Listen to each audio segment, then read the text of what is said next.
Assalamualaikum warahmatullahi wabarakatuh.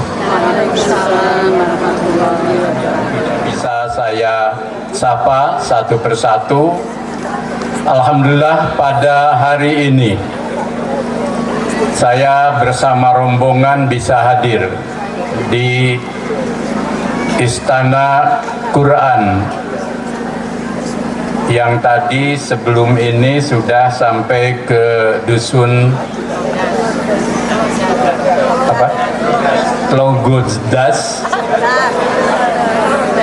Telodas ya, Telodas yang ada di seberang sana untuk peresmian masjid yang dibangun oleh warga setempat di samping UMY senilai 4 miliar.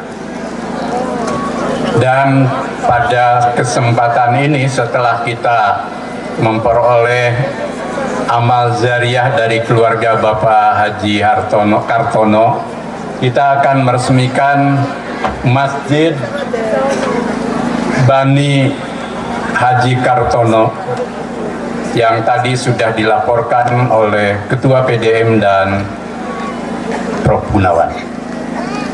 Karena itu atas nama pimpinan Pusat Muhammadiyah saya menyampaikan pertama terima kasih kepada keluarga Haji Kartono atas segala infak sedekah jariyahnya, juga kepada keluarga besar Persyarikatan yang telah beramal jariah lewat berbagai bentuk. Insya Allah semuanya akan dicatat Allah menjadi amal jariah yang bersambung setelah kita wafat. Dalam hadis Nabi bersabda, "Idza mata ibnu Adam inqata'a amaluhu illa min salasin." Jika anak cucu Adam meninggal, itu terputus seluruh amalnya kecuali 3. 1. Shadaqatin zariyatin, yakni amal jariah yang kita berikan untuk kepentingan umat, untuk kepentingan bangsa, untuk kepentingan kemaslahatan umum, yang semuanya menjadi tijarah kita dengan Allah, besar maupun kecil. Yang kedua, aw ilmin yuntafa'u bih, ilmu yang dimanfaatkan. Para guru, para dosen, ustadz, ustadzah, dan kita semua yang hadir ketika kita terus berbagi ilmu, maka itu kategorinya adalah ilmu yang dimanfaatkan. Bahkan Bapak Ibu sekalian, jangan cemas, kita hadir semua, termasuk ibu-ibu, kebanyakan ibu-ibu ya, yang duduk dengan membawa karpet sendiri ya. Itu ada karpet merah, ada karpet orange gitu, hijau. Itu semua kita akan memperoleh pahala karena dalam kesaksian Nabi, man ada fi talabil ilmi fahuwa sa'irun fi sabilillah. Barang siapa yang dia melangkahkan kakinya untuk mencari ilmu, maka dia berada di jalan Allah. Bahkan kalau dia meninggal, dia syahid. Tapi ya jangan minta meninggal. Diminta atau tidak meninggal itu urusan Allah. Nah, artinya bahwa kita ini semua sedang jihad fisabilillah untuk mencari ilmu dan beramal ibadah. Nah, yang ketiga, awaladin saleh yad'ullah, anak soleh yang selalu mendoakan orang tuanya. Ada banyak ini anak-anak belia, tadi saya lewat, anak-anak tapak suci, juga anak-anak SD, ada TK juga. Itu generasi yang akan membawa bangsa umat ini ke depan lebih maju, lebih baik, tentu saja lebih berkeadaban, tetapi bagi orang tuanya dia akan menjadi salah satu tiket kita masuk surga. Maka dengan mendirikan istana Quran, masjid, sekolah, dan seluruh yang kita lakukan, itu sebenarnya juga punya nilai amal jariah, nilai ilmu, dan nilai edukasi atau tarbiyah. Bapak Ibu dan hadirin yang kami muliakan, yang kedua, Bapak Ibu sekalian, kenapa Muhammadiyah, warga Muhammadiyah, simpatisan Muhammadiyah itu selalu tergerak untuk beramal soleh, selalu tergerak untuk melakukan kegiatan-kegiatan yang mungkin kalau ukurannya itu ukuran yang khariqul adat. Khariqul adat itu di luar kelaziman. Hari ini kita sebenarnya kan khusus untuk Pejawaran, tapi ternyata datang dari Pekalongan, gitu kan, supporter itu. Terus dari Banjarnegara di kecamatan lain, dari tadi mana? Kebumen ingin diakui juga, Kebumen, Purbalingga, mana Purbalingga? Purbalingga ada dari Wonosobo, gitu ya. Cilacap, bahkan ada dari Bekasi ini. Selain rombongan Pak Kartono, ini ada Bekasi, ini Bekasi nekat, gitu ya. Juga datang ke sini itu dengan seragamnya. Dan semuanya itu kenapa selalu seperti itu? Itu karena memang ada di dalam jiwa orang Muhammadiyah itu jiwa untuk selalu beramal yang membawa pada kemajuan. Itulah yang kita sebut dengan amal berkemajuan. Nah, kenapa amal berkemajuan? Coba Bapak Ibu sekalian, saya ingin kilas balik sedikit untuk jadi penguat kita. Kiai Dahlan, Nyai Walidah Dahlan, ketika mendirikan Muhammadiyah, mendirikan Aisyah, saat itu kan sedang terjajah. Bahkan beliau itu tidak punya apa-apa, bikin sekolah. Bikin sekolah ditentang oleh masyarakat karena aneh. Bikin sekolah modern, yang biasanya dulu kan dengan sistem pondok pesantren. Bikin sekolah modern ditentang. Meluruskan arah kiblat ditentang juga. Kalau sekarang insya Allah tidak. Ini ada Pak Kepala Kantor Urusan Agama. Sekarang kiblat itu bahkan disertifikasi oleh Kementerian Agama. Nah, itu kan. Maka Menteri Agama pertama di Indonesia itu kan dari Muhammadiyah. Nah, kemudian apa? Bikin masjid kecil dirobohkan. Kiai Dahlan tidak mutung, bikin lagi masjid itu.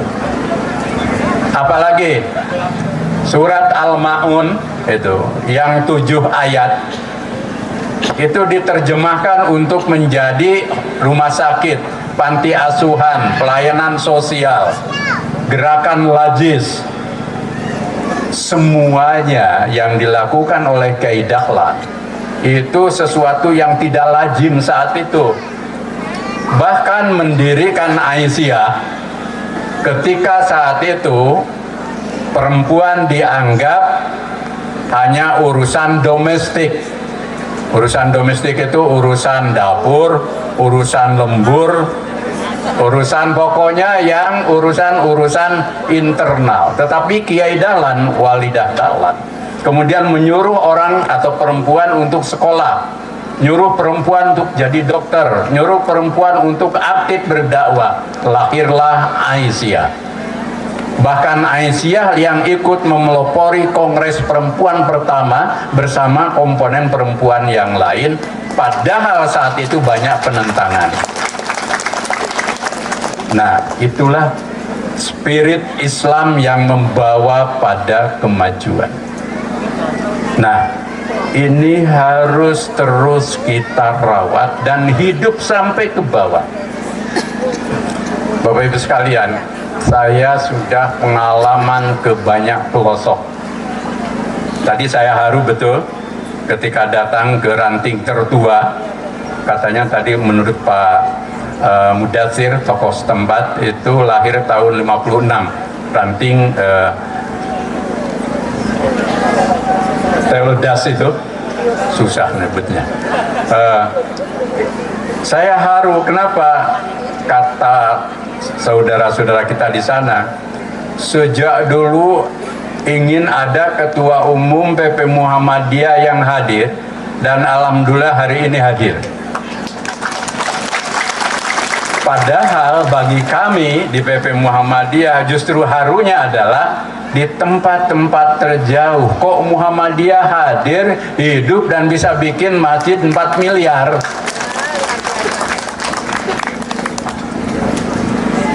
Kan tidak masuk dalam rasionalitas kita.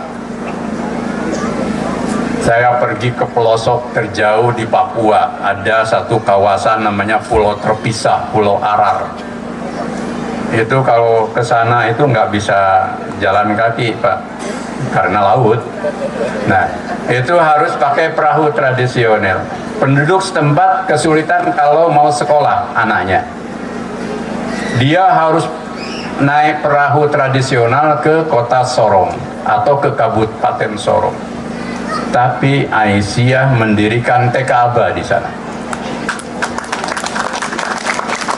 Saya datang bersama Bu Nur, Ketua PP Aisyah. Boleh kalau saya berdua. Gitu. Nah, kemudian Muhammadiyah bikin apa? SMP, Muhammadiyah bikin SMK. Satu-satunya sekolah negeri yang ada di situ adalah SD Impres, warisan Orde Baru. Artinya reformasi belum bangun di situ. Tetapi Muhammadiyah membangun. Contoh ini banyak sekali ketika saya datang ke pelosok-pelosok terjauh bahwa Muhammadiyah hadir bahkan ketika negara belum hadir. Artinya apa? Semangat kemajuan itu selalu hidup, tumbuh dalam jiwa Muhammadiyah. Dan itu lahir dari penghayatan ayat di mana Muhammadiyah berdiri, yakni surat Ali Imran ayat 104 dan 110. Jangan lupa 104 dan 110. 104 itu wa takum minkum ummatu yad'una ilal khair wa ya'muruna bil ma'ruf wa yanhauna 'anil munkar wa ulaika humul muflihun. Orang Muhammadiyah memahaminya begini. Pertama, kita ini jadi orang Islam jangan jadi orang Islam biasa, tapi harus menjadi orang Islam yang punya kelebihan. Maka di situ kan fi'il amrnya itu wal takum ailitakunu ummah. Ummah siapa? La yaliku wa la yalzamu likulli ahadin minal ummah kal zahil. Yakni umat yang terbaik, umat yang terpilih, umat yang punya kelebihan, kelebihan harta, kelebihan ilmu, kelebihan tenaga, kelebihan perjuangan. Yang dengan kelebihan ini kita bisa apa? Yad'u ilal khair wa ya'muruna bil ma'ruf wa yanhauna 'anil munkar. Tidak mungkin kita bisa yad'u ilal khair wa ya'muruna bil ma'ruf wa yanhauna 'anil munkar, berdakwah kepada banyak orang kalau kita sendiri belum punya apa-apa. Kata pepatah Arab, faqidus syai' la yu'ti. Orang yang tidak punya apa-apa itu tidak bisa berbuat apa-apa. Keluarga Pak Haji Kartono, sebagaimana pada umumnya keluarga-keluarga Muhammadiyah sejak Kiai Dahlan sampai sekarang, beliau bisa beramal jariah karena punya harta kekayaan yang ditizarohkan dengan Allah.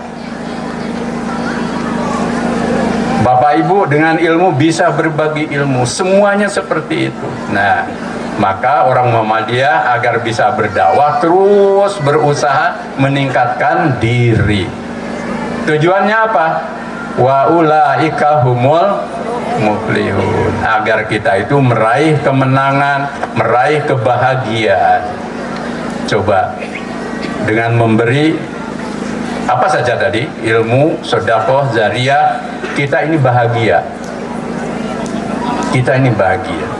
Maka saya yakin dikala hujan, dikala deras atau dikala panas, itu orang Muhammadiyah terus bergerak seperti ini.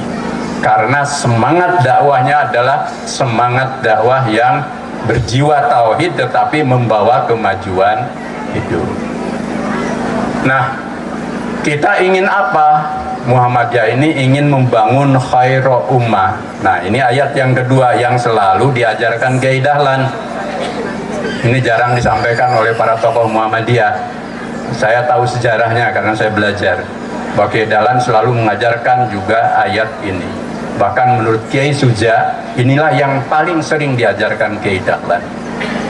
Kuntum khairu ummah ukhrijat linnas ta'muruna bil ma'ruf wa tanhauna 'anil munkar wa tu'minuna billah, ila akhir.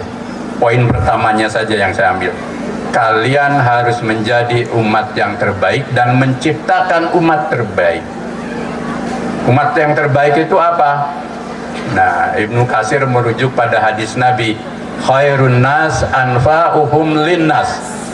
Orang yang terbaik itu yang memberi manfaat pada orang lain. Bapak Ibu sekalian, kalau tidak punya harta, dengan ilmu bisa berbagi, memberi sesuatu pada orang lain, bermanfaat. Bahkan di saat ada jalan yang rusak kita perbaiki, ada duri di jalan kita sing-singkan, itu termasuk khairun nas anfa'uhum linnas. Jangan sebaliknya, hidup sudah tidak punya apa-apa, berbuat onar di sekitar, atau punya ilmu tapi ilmunya jadi bikin onar, ilmu dipakai untuk korupsi. Nah, itu bikin onar negara, bikin rusak negara kan gitu. Ilmunya tidak bermanfaat itu, atau punya kemampuan fisik dipakai untuk kekerasan yang tidak bermanfaat. Beda dengan tapak suci untuk membela orang dan membela diri. Bikin kekerasan, bikin teror dan segala macam hal yang merusak kehidupan sesama.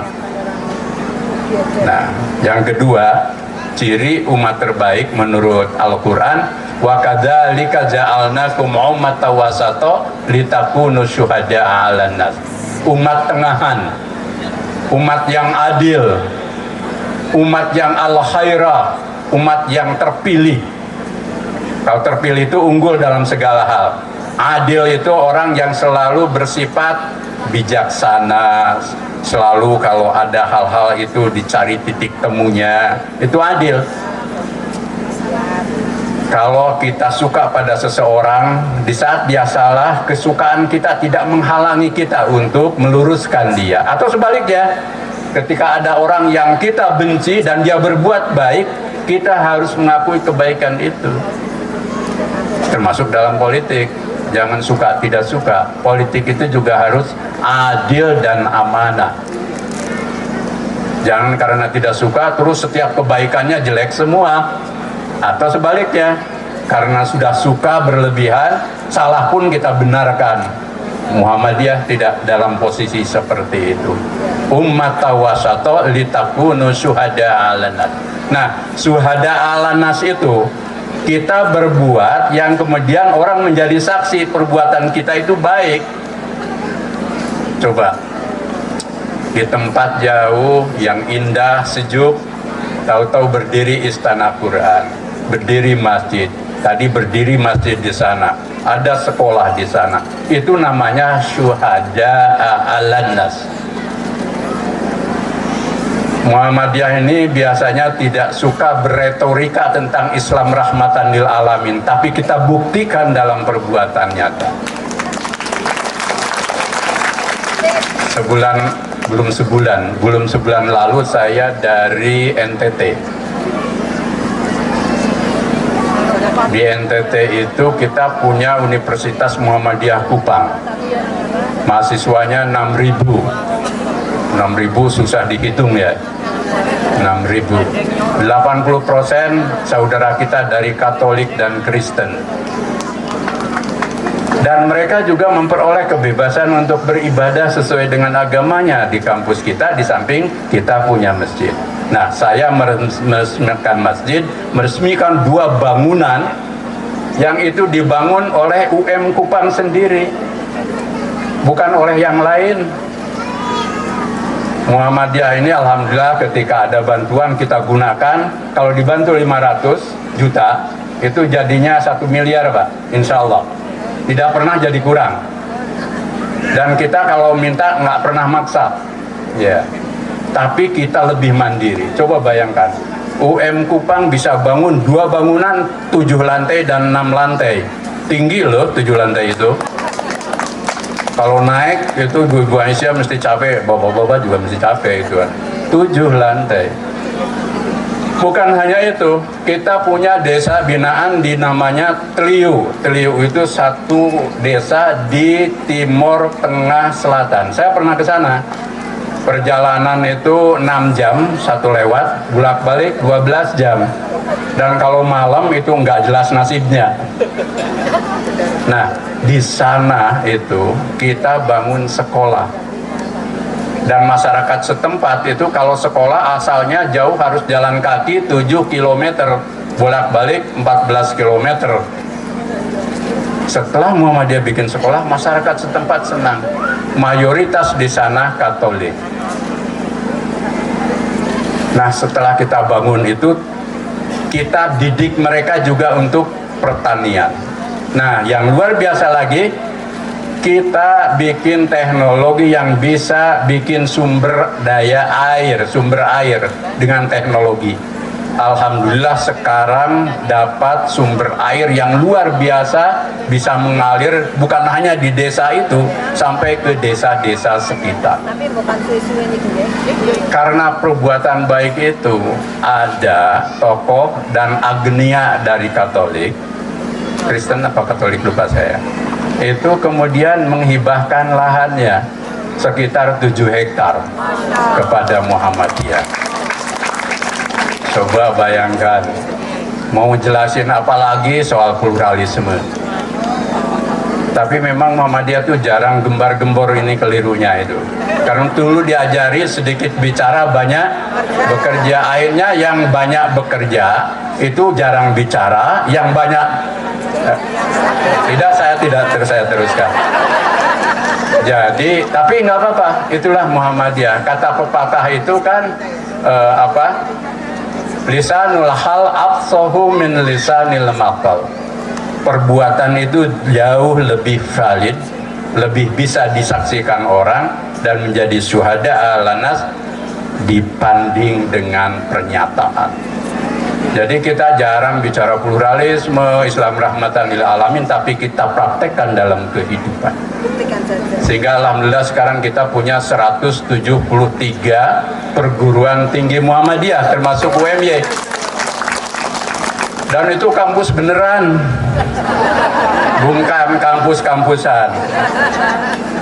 Dan bangunnya juga tidak minta, kita bangun sendiri. Maka saya sering menyampaikan, Muhammadiyah jangan jadi benalu pada negara, ringankan tugas negara. Tapi negara juga berbuat baik akhirnya. Karena apa? Tahu bahwa Muhammadiyah itu membantu untuk masyarakat, bukan untuk diri. Ya kayak tadi di NTT, di Papua sama, kita punya 4 universitas di sana. Dan bagus-bagus, Universitas Muhammadiyah Sorong itu mahasiswanya 7.000-an. Dan itu dari bawah lalu jadi besar. Nah, dari 173 itu alhamdulillah sekarang kita punya 1 di Malaysia, University Muhammadiyah Malaysia. Dan itu juga punya Muhammadiyah, bahkan Raja Perlis membantu kita. Sampai launchingnya bersama Raja Perlis kemarin. Sebulan lalu kami ke sana. Kita bikin ribuan sekolah termasuk TK Aba, PAUD itu kan sudah 23 ribuan ya. Bagi yang kurang percaya monggo hitung sendiri. 1 bahkan kita punya TK Aba di Kairo. Dan PP Muhammadiyah membangun gedung dakwah di Kairo. Markas Ad-Dakwah Muhammadiyah di Kairo. itu juga hasil bangunan sendiri. Lalu kita nyebrang ke Australia. Kita punya 2 lahan, kita beli juga dengan uang sendiri. 11 hektar di Narre Warren, Melbourne, 2 hektar di Melton, sudah ada bangunannya. Alhamdulillah kita beli sekolah di sana. Lalu lewat proses perizinan yang rumit, tahun ini kita sudah dapat izin dan sudah mulai buka operasional Muhammadiyah Australia College. Bahkan karena sesuai dengan standar Australia, sepenuhnya sekarang disubsidi oleh pemerintah setempat. Nah, ini Islam rahmatan lil alamin untuk kemajuan tadi semesta. Jadi kalau dalam lagu Muktamar itu majukan Indonesia, cerahkan semesta, itu bukan sekedar lagu, tapi itu cermin dari Muhammadiyah. Yang berikutnya, maka saya pesan nanti, termasuk pondok pesantren ini, jadilah pondok pesantren Islam berkemajuan. Coba ada di bukit yang indah, ya, bangunannya bagus. Nanti juga lulusannya itu akhlaknya mulia, selalu birrul walidain pada kedua orang tua, tapi otaknya cerdas, pikirannya maju, ilmunya banyak, punya keahlian, dan satu lagi, dia selalu menjadi khairun nas anfa'uhum linnas. Jangan setback itu kembali ke belakang. Saya percaya ada ketua PDM ini. Kita bikin pondok-pondok pesantren bukan untuk kembali ke masa lalu. Pesantren yang tertinggal.